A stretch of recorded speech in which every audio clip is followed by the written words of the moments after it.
अच्छा, आपके मौलाना साहब ही कहते हैं इस्लाम का गलत उपयोग कर रहा है, तो क्या इस्लाम को बैन करते हैं? वो मानसिक दिवालियापन है ना। आपके इसी इस्लाम का भी लोग गलत उपयोग करें, आप ही के मौलाना के मुताबिक। अस्सलाम वालेकुम व्यूअर्स, दिस इज मैं Sheikh watching my YouTube channel और हमारे साथ एक बार फिर से मौजूद हैं professor Abhishek Mishra ji. Thank you so much sir, आप एक दफा फिर से हमारे चैनल पर आए, हमारे व्यूअर्स के लिए टाइम निकाला। Thank you so much. Thank you so much. आपको, आपके सभी दर्शकों को नमस्कार, सलाम, आदाब, सत श्री अकाल। Thanks for inviting me Anam ji. आपके चैनल पे आके बड़ा ही अच्छा लगता है। आपका खुशगवार जो नेचर है हंसते का, मुझे बहुत अच्छा लगता है। धन्यवाद। बताइए। Thank you so much sir, और टॉपिक की तरफ चलते हैं। इस्लामिक नजरियाती कौंसिल ने वीपीएन को हराम करार दिया है। उन्होंने कहा है कि इस्लाम के मुताबिक वीपीएन जो है हराम है। वीपीएन को यूज करके स्टूडेंट्स जो हैं, उल्मा जो हैं, वो बड़ा ही गलत रास्ता दिखा रहे हैं, देख रहे हैं और काफी ज्यादा बुराई की तरफ जा रहे हैं। तो ये इस्लाम के मुताबिक हमें दूसरों को बुराई से रोकना चाहिए, तो वीपीएन को पाकिस्तान में बैन कर देना चाहिए। अब नजरियाती इस्लामिक कौंसिल के मुताबिक पाकिस्तान में वीपीएन बैन हो गया है, तो इस पर पूरी दुनिया हंस रही है। दूसरी तरफ अगर हम देखें तो ये भी एक रिपोर्ट है कि 2 करोड़ जो है लोग वो पॉर्न वीडियोस देख रहे हैं पाकिस्तान की। उसके अलावा जो है वो यूट्यूब सर्च जो है बुराई में, वो सबसे ज्यादा पाकिस्तान की यूट्यूब सर्च है, गूगल सर्च है जो कि पाकिस्तानी सर्च करते हैं। इस पर मौलाना तारिक जमील का भी बयान आता है। वो कहते हैं कि हराम है लेकिन ये एक जरूरत है, पाकिस्तान की हो गई, पूरी दुनिया की होगी, टेक्निकल चीजें, ये जरूरत है। उस पर तारिक जमील को, मौलाना तारिक जमील को भी क्रिटिसाइज किया जा रहा है कि इस्लाम के खिलाफ है, इस्लाम के खिलाफ ये बात करें, इस्लाम में हराम है वीपीएन, तो वीपीएन को बंद कर देना चाहिए। आप क्या कहेंगे इस पे सर? क्या इस्लाम में सिर्फ वीपीएन हराम है और वीपीएन को बैन करने से क्या दुनिया हमारे लिए इस टाइम इमेजिन कर रही है? जी, आप गायब हो गई। ऐसा है अनम जी कि दो चीजें हैं, एक है प्लेटफॉर्म, दूसरा है कंटेंट। अब ये स्ट्रीम यार्ड है, ठीक है। मैं भारत के गोवा के शहर में बैठा हूं, आप पाकिस्तान के लाहौर में कहीं बैठी हुई हैं, ठीक है। अब हम लोग इस पे दो काम कर सकते हैं। एक तो ये बैठ के हम लोग डिसाइड कर सकते हैं कि कैसे हम लोग गोवा में बम फोड़ दें या लाहौर में कहीं बम फोड़ दें, ठीक है। तो वो स्ट्रीम यार्ड की गलती होगी या हमारे आपके सोच की गलती है? हमारे आपके सोच की गलती है, ठीक है ना। जब हम बच्चे थे तो हमें क्लास 8th 9th में एक ऐसे में क्वेश्चन आता था कि साइंस इज अ बेन और अ बून, यानी कि साइंस जो है वो एक अच्छी चीज है या एक बुरी चीज है, उसके उपयोग पे कर ले। अच्छा, आपके मौलाना साहब ही कहते हैं इस्लाम का गलत उपयोग कर रहा है, तो क्या इस्लाम को बैन करते हैं? वो मानसिक दिवालियापन है ना। आपके इसी इस्लाम का भी लोग गलत उपयोग करें, आप ही के मौलाना के मुताबिक। तो जो किसी भी चीज का गलत उपयोग कर रहा है उसको बैन करके उसका सोल्यूशन है। Are you outside your head? VPN हराम नहीं है, पॉर्न हराम है। अगर देखा जाए तो पॉर्न साइट बैन करवाओ यार, वीपीएन को क्यों बैन कर रहे हो? वो वीपीएन तो मैं लोग देख बताऊं रहे आप। हैं ना, वो तो सर्च हिस्ट्री में सबसे टॉप पे होता है पाकिस्तानियों का। अरे तो भाई, आप वो पॉर्न साइट अगर बैन होगी तो वीपीएन के थ्रू भी आप नहीं जा सकते। और अगर जा भी रहे वीपीएन के थ्रू मान लीजिए, तो आप क्या कर सकते हैं उसका? मैं जब हैम्बर्ग यूनिवर्सिटी से पीएचडी करता था, तो जब मैं कहीं इंडिया में जाता था या दुनिया के बाहर इंडिया में आता था या दुनिया में कहीं और कहीं जाता था, तो मैं अपनी यूनिवर्सिटी की लाइब्रेरी को कहीं से भी बैठ के एक्सेस कर लेता था। कहीं से भी आर्टिकल, कहीं से भी बुक्स को मैं एक्सेस कर सकता था बिकॉज ऑफ द वीपीएन।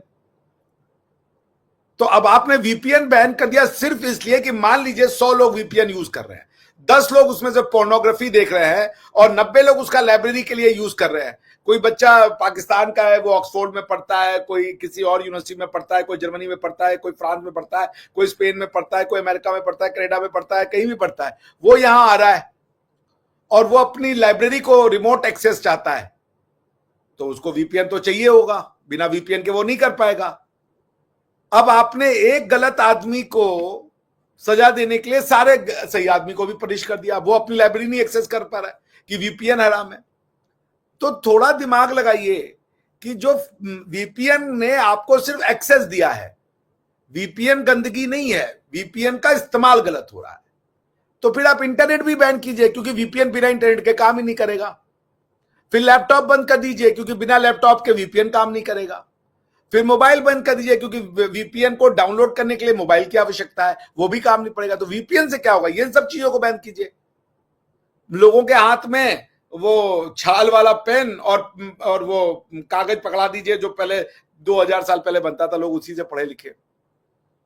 अगर आपका इल्जाम यह है कि वीपीएन के थ्रू पॉइंट देख रहे हैं, तो अब ये सुनिए ट्रांजैक्शन कैसे हो रहा है। पहले वीपीएन के लिए क्या चाहिए? Mobile phone.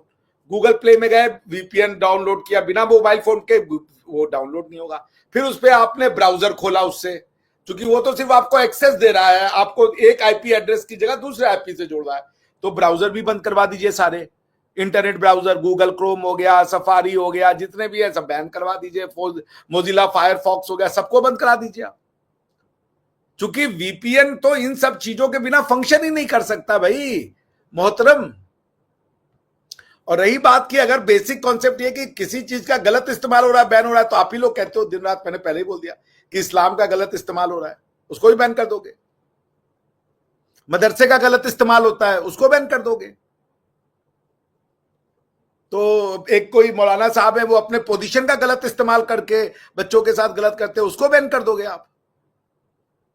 बिल्कुल, अभी सर इतने केसेस निकल रहे थे कि मौलाना जो है मदरसे के अंदर नाजेबा हरकत करते हुए पकड़े जा रहे हैं, और लड़कियों के साथ, लड़कों के साथ भी रेप केसेस सामने आ रहे हैं मौलाना के। तो इस चीज़ पर तो एक्शन नहीं लिया जा रहा। इवन के मैं लास्ट एक वीडियो देख रही थी कि मदरसे के एक मौलवी ने इस तरह का केस सामने आया, तो वो जो 7 आस पड़ोस के मौलवी थे वो उसको प्रोटेक्ट कर रहे थे, उसको मतलब जब अरेस्ट किया गया तो उसको छुड़वाने के लिए कर रहे थे। तो मौलवी मतलब दूसरे मौलवी को प्रोटेक्शन दे रहे हैं, चाहे वो गलत भी है। तो देंगे ना, पावर का गेम है। You scratch my back, I scratch your back. कोई प्रोफेसर है, वो दूसरे प्रोफेसर के ऊपर इल्जाम लगता है तो उसको बोलेगा प्रोफेसर सही है। पुलिस वाला है, दूसरे पुलिस वाले को बताता है। एक जज दूसरे जज को बताता है। एक पॉलिटिशियन दूसरे पॉलिटिशियन को बचाता है। उसी तरीके से एक मौलाना जो है रहमतुल्लाह अलैह, या मतलब जो भी कहते होंगे उनके अच्छे, जो मतलब मैं उनको वो देना चाह रहा हूँ सम्मान सूचक वर्ड, तो वो जो भी है वो भैया वो कर रहे हैं, तो सब एक दूसरे को बताएंगे भाई कि उनका पावर है। क्योंकि अगर आप फलाना मस्जिद के और फलाना एरिया के मौलाना है, तो फलाना मस्जिद के दोबारा एरिया के मौलाना है, तो एक दूसरे का तो वो चलेगा। तो देखिए अनम जी, पाकिस्तान जो है ना, वो विजडम और ज्ञान से कम आई थिंक, एक मिनट रुकिए, तो टू ट्रीटाइज ऑफ गवर्नमेंट कब लिखी गई थी? टू ट्रीटाइज ऑफ गवर्नमेंट, ये 1689 में लिखी गई थी किताब। तो 1689 का मतलब हम उसको मान लेते हैं 1700। तो 1700 से यानी आप करीबन 350 साल नॉलेज में पीछे चल रहे हैं। 350 साल पहले एक आदमी ने किताब लिख के ये जो समस्या आप फेस कर रहे हो उसका वो सोल्यूशन दे चुका है। दुनिया कहां जा चुकी है और आप अभी भी कहां हैं? तो ठीक है, ये तो आपकी चॉइस है। दुनिया, आपने हमसे जो अलगाव लिया था, आपने कहा था हमारा बंटवारा करो, और बंटवारा करके हम जो है वो नॉलेज को बंद कर देंगे, अकल का दखल बंद कर देंगे। अब एक मौलाना साहब ने अकल का दखल किया तो उनके ऊपर ही लोग टूट पड़े हैं। तो पाकिस्तान को आइडेंटिटी क्राइसिस नहीं है। पाकिस्तान को क्या नहीं है? आइडेंटिटी क्राइसिस अनम जी नहीं है। पाकिस्तान को नॉलेज क्राइसिस है, ज्ञान क्राइसिस है, इल्म क्राइसिस है। समझ नहीं है आप? साइंटिफिक रिसर्च क्राइसिस है। पाकिस्तान को बुद्धि क्राइसिस है, दिमाग क्राइसिस है। ये है पाकिस्तान की समस्या।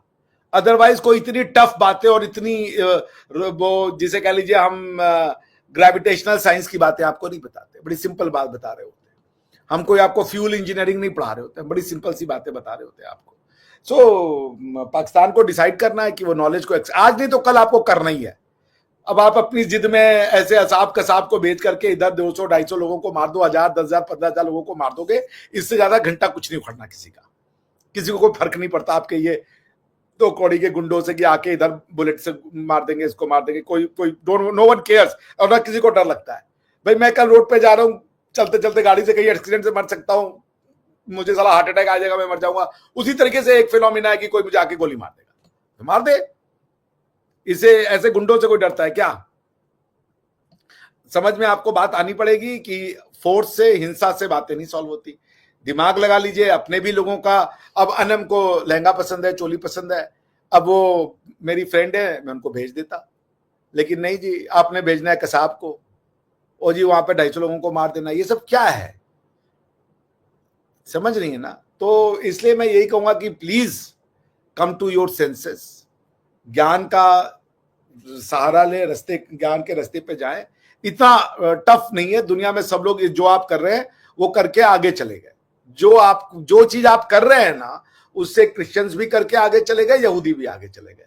आप उन्हीं को फॉलो कर रहे हो, उन्हीं के रास्ते पे जाना। जब जितना टाइम ले लो, हम लोग वेट कर रहे हैं यहाँ पे कि कब मामला शांत हो, अनम जी को बुद्धि आए और हम यहाँ से उनके लिए लहंगा चोली भेजें।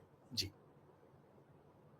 बिल्कुल सही। और सर उम्मीद तो नहीं है वैसे पाकिस्तान में इतनी नॉलेज आ जाए, जो कि मुझे लगता है यहाँ के लोगों से हम इंटरेक्शन करते रहते हैं। दूसरे टॉपिक की तरफ आते हैं। एक और टॉपिक है जहां पर पाकिस्तान के अंदर ये खलबली चल रही है कि वीपीएन को बैन किया जाए, कभी कुछ किया जाए, कभी इंडिया को कैसे बुलाया जाए, इंडिया के क्रिकेटर्स को कैसे बुलाया जाए, इंडिया के साथ नफरत कैसे बांटी जाए, ये सब कुछ चल रहा है। कश्मीर का ये स्लोगन्स कैसे चलाए जाए, ये सब कुछ चल रहा है पाकिस्तान में। उधर ही दूसरी तरफ जो है वो हमें नजर आता है कि G20 के लिए पीएम मोदी जब अफ्रीका जाते हैं तो वार्म वेलकम किया जाता है, इंतहा का वार्म वेलकम। और जितने भी वहां पे प्राइम मिनिस्टर्स होते हैं वो इतने ज्यादा खुश दिली से उनसे मिलते हैं, और इंडियन कल्चर को रिप्रेजेंट करके उनका वार्म वेलकम किया जाता है। कैसे कैसे मतलब उनके लिए फूल और कारपेट बिछाए जा रहे हैं, ये सब कुछ जब सोशल मीडिया पे आता है तो एक जो सच्चा पाकिस्तानी होगा वो कुछ टाइम के लिए सोचेगा कि सिर्फ इंडिया ही क्यों, सिर्फ इंडिया ही क्यों, या सिर्फ पीएम मोदी ही क्यों, हमारे प्राइम मिनिस्टर क्यों नहीं। दूसरी तरफ हमारे प्राइम मिनिस्टर्स जब जाते हैं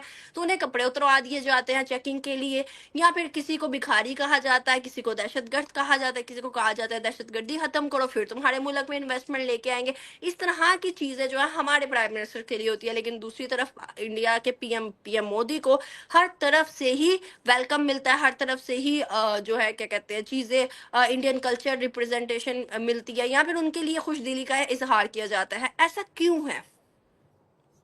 देखिए, जब आप जो होते हैं, आपको मैं कहानी सुनाता हूँ। मेरे एक स्टूडेंट है, बड़ी अच्छी है, बड़ी इंटेलिजेंट लड़की है। तो ना वो क्रिश्चियन है इंडिया में, ठीक है। उसकी बहन की शादी एक गोरे से हो रही है, अंग्रेज से। तो वो अंग्रेज भी क्रिश्चियन है। तो जब वो उसकी शादी मतलब बहन की शादी थी, तो इन लोगों ने सारे इंडियन हिंदू वाले फंक्शन किए, जबकि इनको इसी से कहा गया था सब छोड़ दो क्रिश्चियन बनने के लिए। अब वो अंग्रेज बोल रहा है कि भाई हम इंडिया में अगर किसी क्रिश्चियन लड़की से शादी कर रहे हैं, लेकिन हमें इंडियन कल्चर तो दिखाओ। तो जिस इंडियन कल्चर को गलत कहा जा रहा था, वही कल्चर अब वापस से उनकी शादी में, उनकी बहन की शादी में उन लोगों ने संगीत किया, हल्दी किया, मेहंदी की, गाने बजाने होते हैं। आपको पता है हमारे यहाँ 5-6 दिन चलता है। आप भी उसी तरीके से शादी करते हो, लेकिन बस कहते हो कि ये इस्लामिक शादी है। बेसिकली आप इंडियन शादी करते हो। अगर आपकी शादी से पहले आपको हल्दी लगी थी तो वो इंडियन है, अगर आपको मेहंदी चढ़ाई गई थी तो वो इंडियन तरीका है। आप जाके देखाइए, और कहीं ये सब नहीं होता, ये इसी रीजन में होता है। मेहंदी चढ़ाने का आर्ट जो है बहुत इंट्रिंसिक आर्ट होता है, इतनी बड़ी कला है, वो यहाँ डेवलप की गई कि एक पेड़ की पत्ती को पीस करके उसका वो बना के, हाथ पे आर्ट बना के, और हाथ पे वो, ये आप समझती है ये साइंटिफिक नहीं है, बहुत बड़ा दिमाग लगा होगा इसके लिए। और आज आप मेहंदी को वो लेते हैं, आज लोग मेहंदी से लोग अपना बाल भी लाल करते हैं और कहते हैं मेहंदी वो चीज है, कह रहे नहीं। तो बॉटम लाइन क्या है कि भारत अपने कल्चर से जुड़ा रहा। दुनिया में एक थ्योरी आई यूनिकल्चरलिज्म, कि मेरा कल्चर सही है, बाकी सब कल्चर गलत है। ये थ्योरी ने दुनिया पे 600 साल राज किया। ये थ्योरी के मेन जनक थे यहूदी, फिर क्रिश्चियन और फिर इस्लाम। अब सारी दुनिया ने मल्टी कल्चरलिज्म को अपना लिया है। भारत मल्टी कल्चरलिज्म का जनक है, पाइनियर है, बर्थ गिवर है।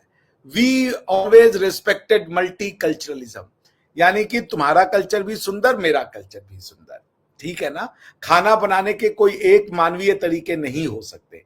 खाना जितने तरीके से बनाया जाए मानवों द्वारा वो सब सुंदर होता है, वो सब स्वादिष्ट होता है। उसी तरीके से कपड़े एक तरीके के नहीं पहने जाते। किमोनो पहनी जाती है जापान में, साड़ी पहनी जाती है इंडिया में, अबाया या बाकी जो ड्रेसेस होते हैं वो पहने जाते हैं। अरब में आप अमेरिकाज में जाएंगे तो वो अपने स्कर्ट और शर्ट पहनते हैं। अलग अलग लोगों के अलग अलग कपड़े हैं जो उनकी जियोग्राफिकल रियलिटीज के हिसाब से बनाए जाते हैं। अब आप कहें जी कपड़ा तो बस वही अच्छा है जो सऊदी अरेबिया में पहना जाता था, बाकी सब कपड़ों में आग लगा दो। इसे कहते हैं मानसिक दिवालियापन। पॉइंट है कि अरब वाला भी सुंदर है, भारत वाला भी सुंदर है। साड़ी को आप क्या बताते हैं कि ये हिंदुओं का कपड़ा, आप नहीं पहन सकते। अस्तगफिरुल्लाह। अब कपड़ों को भाई इस समाज में वही ढूंढा गया, इजाद किया गया, और साड़ी बहुत सुंदर कपड़ा है। अब आपके मुस्लिम भाई साहब कहते हैं जी वो साड़ी पहनी लड़की हिंदू हो गई। बताइए, ईमान से आप मुसलमान होती हैं कि कपड़ों से आप मुसलमान होती हैं? ईमान से होती है ना, तो कपड़ों मान का से, ईमान से बिल्कुल क्या? बिल्कुल। ईमान से कपड़ों का क्या लेना देना? कपड़ों का ईमान तो हो नहीं सकता, वो तो भाई बिकॉज वो बेचारे तो निर्जीव है, तो वो तो कुफार है। ठीक है ना? तो अब आप अगर अनम जी साड़ी पहन लेंगी तो, और लहंगा चोली आप पहन रही हैं, ये क्या इस्लामिक है? ये जो आप सलवार सूट पहनी हुई है, ये इस्लामिक है? ये सब इंडियन है ना। किसी जा तुर्की में चली जाइए, जब लड़कियां ये कपड़ा पहनती है, अरबिया में चली जाइए, लड़कियां ये कपड़ा पहनते हैं। ये जो धोती कुर्ता आप क्या पहनते हैं पंजाब में, जरा वहां चले जाइए, अरबिया में धोती कुर्ता पहनते हैं। वो एक अबाया वो क्या, तो वो फ्लोटिंग वाला ऐसा पहनते हैं, एक सफेद रंग का जो पूरा पैर तक होता है, गाउन टाइप का। तो अपने कल्चर को जब आप दिखाइएगा, भारतीय प्रधानमंत्री जहां भी जाते हैं आप देखिएगा, अभी ब्राजील गए थे G20 में, वहां पे एक संस्कृत, वहां के ब्राजीलियन, लोकल ब्राजीलियन भारतीय परिवधान में था, संस्कृत बोल रहा था, और दुनिया भर में उन्होंने भारतीय कला का प्रदर्शन किया जाता है जहां प्रधानमंत्री मोदी जाते हैं। वहां के लोग, रशियन लड़कियां जो है वो करती हैं, इंडियन कपड़े पहनती हैं, संस्कृत में गाना गाती हैं। जर्मन गए थे तो वहां पे रामधुन सुना रही थी। आप जहां जाते हैं वो इंडियन के हिसाब से आपका कल्चर दिखाते हैं। आपके प्रधानमंत्री जाते हैं तो क्या दिखाए उनको? बुर्का छिपा दिए सबको, भाई आज ये प्रधानमंत्री आए हैं। क्या कल्चर है औकात आप? उनकी। आप ये बताइए, पाकिस्तान का कल्चर कहाँ है, क्या है? कोई दुनिया अगर पाकिस्तान के कल्चर को सेलिब्रेट करे तो क्या करे? आपने अपने कल्चर को मार दिया, उसकी हत्या कर दी। आप कल्चर से नफरत करते हो अपने, अनफॉर्चुनेटली। और कुछ कल्चर आप अपनाए हुए हो मगर आप उसको मानते नहीं हो कि वो आपका कल्चर है। अनम जी, तो हमारे कल्चर को लोग पसंद करते हैं, क्यों? क्योंकि अब मानवता जो है वो विविधता को पसंद करती है। मानवता जो है वो मानवों के अलग अलग तरीके से किए गए जो मैनिफेस्टेशंस हैं उनको पसंद करती है। इसी को कहते हैं अंग्रेजी में मल्टी कल्चरलिज्म। आपको मल्टी कल्चरलिज्म की तरफ जाना होगा। आप मल्टी कल्चरल देश में पैदा हुए, लेकिन आपने यूनिकल्चरलिज्म को अपना लिया है। आप अपने कल्चर को मार रहे हो, आप अपनी भाषा को। आप पंजाबी हो मेरे ख्याल से अनम जी, कहाँ, कौन सी आपका एथनिसिटी क्या है आपकी, या अरबी हो आप भी? पंजाबी। Thank God. तो आप पंजाबी हैं, आप पंजाबी में बात कर पाती हैं? पंजाबी आती है आपको? बिल्कुल, लेकिन प्योर पंजाबी नहीं आती। आती है बट टूटी फूटी आती है, प्योर वाली नहीं आती। तो क्या पंजाबी रह गई? क्या बिना पंजाबी भाषा के पंजाबी रह पाएगा? नहीं रह पाएगा ना। देखिए, दुनिया की नहीं। मदर लैंग्वेज किसको कहा जाता है पता है? दुनिया में इंडो यूरोपियन लैंग्वेज, यानी कि किसको? यूरोप की लैंग्वेजेस जो क्या दुनिया भर में बोली जाती हैं, उनकी मदर लैंग्वेज क्या है आपको पता है? बताइए। क्या? संस्कृत। हिंदी। संस्कृत। सारे यूरोपियन अच्छा। लैंग्वेज की, या most of the European language की जो रूट भाषा है वो संस्कृत है। और आप कहते हो भाषा घटिया है। अरबिया नहीं है, संस्कृत है, संस्कृत। और कहिएगा तो मैं अभी आपको दिखा दूंगा। अगर आप कहिएगा, आपके दर्शकों के लिए ये बात मैं दिखा दूंगा।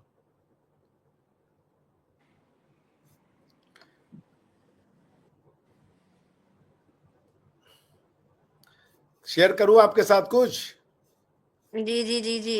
अगर हो सकता है तो करें। वैसे यहाँ से तो स्क्रीन नहीं होगी ऑन, अगर वहां से होती है तो कर ले।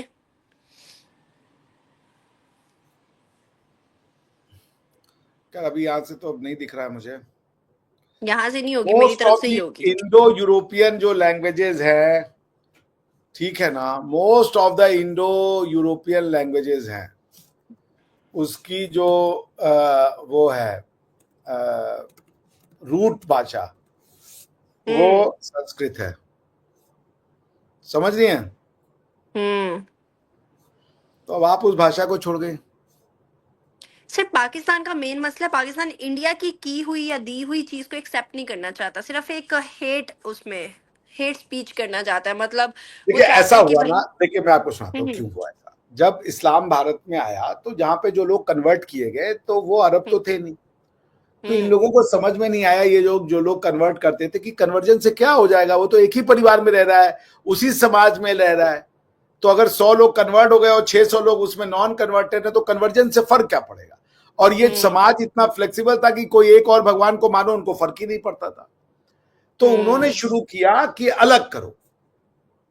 टू नेशन थ्योरी जो है वो, अब बाकी तो नहीं बोलता आपका चैनल है, लेकिन वो वहां से शुरू हो जाता है कि अलग हो, अपने को अलग दिखाओ। इसलिए हम्म। मुसलमान जो है वो इस्लाम को अपनी शिनाख्त बनाना चाहता है। वो नहीं हो सकता, इस्लाम आपकी शिनाख्त नहीं होगी। इस्लाम आपका पर्सनल मैटर हो सकता है पर शिनाख्त नहीं हो सकता। रिलीजन आपका पर्सनल अफेयर है, रिलीजन आपका हम्म। पर्सनल मैटर है। और जो चीज पर्सनल है तो फिर आपको पता ही कैसे चलेगा। जैसे मैं अभी मान लीजिए मेरे मन में अल्लाह चल रहे हैं, या मेरे मन में भगवान राम चल रहे हैं, या बुद्ध चल रहे हैं, या ताऊ चल रहे हैं, या कोई और गॉड चल रहा है, आपको कैसे पता होगा जब तक मैं हम्म। आपको बताऊंगा नहीं। तो जब रिलीजन आपका पर्सनल मैटर हो जाता है तो वो आपका शिनाख्त नहीं हो सकता, वो आपकी आइडेंटिटी नहीं हो सकता, बिकॉज आपकी आइडेंटिटी आपके मन में है। तो फिर आपकी आइडेंटिटी क्या बनती है? फिर आपकी आइडेंटिटी आपकी लैंग्वेज बनती है, आपका कल्चर बनता है। यदि आप रेगिस्तान में रहते हैं तो आप रेगिस्तान की तरह जीवन जिएंगे। यदि आप समुद्र के किनारे रहते हैं तो आप समुद्र के किनारे के हिसाब से जीवन जिएंगे। यदि आप पहाड़ों में रहते हैं ठंडी जगह पे, उस हिसाब से आप जीवन जिएंगे। इसलिए ये आपकी पहचान होती है। आप कश्मीर में होंगी तो फिरन पहनेंगी, राजस्थान में होंगी तो धोती कुर्ता पहनेंगी। आप यदि यूरोप में होंगे तो आपको वाइन पीना पड़ेगा क्योंकि बड़ा ठंडा जगह है। लेकिन वही आप अगर गर्म जगह पे होंगे तो आप गर्म चीजें नहीं पिएंगे क्योंकि आपको ठंडी चीजें पीनी है। आप अगर अरेबिया में होंगे तो आपको खजूर एक विशेष फल के रूप में मिलेगा। लेकिन आप वही मेडिटेरेनियन में होंगे तो आपको ऑलिव एक मेन फ्रूट के रूप में मिलेगा। वही आप यूरोप में चले जाएंगे वो एप्पल बन जाएगा। आप इंडिया में आएंगे तो वो मैंगो बन जाएगा। अब कहेंगे नहीं जी मैंगो घटिया है जी, खजूर अच्छा है जी, क्योंकि वो इस्लामी है। अब ये मानसिकता है ना, समझ रही हैं आप। सो बॉटम लाइन ये है कि ये जो हमारा कल्चर है इसको दुनिया पसंद करे, ये नो प्रेम का डाउट। कल्चर है। और सब लोग नहीं करते, हम ये नहीं क्लेम करते। दुनिया में किसी भी चीज को 100 लोग पसंद नहीं करते। हम हमारे खिलाफ 20-25 लोग हमसे नफरत भी करते हैं, मगर वो करेंगे, वो हेल्दी है। लेकिन 100 में से 75 हमको पसंद करते हैं।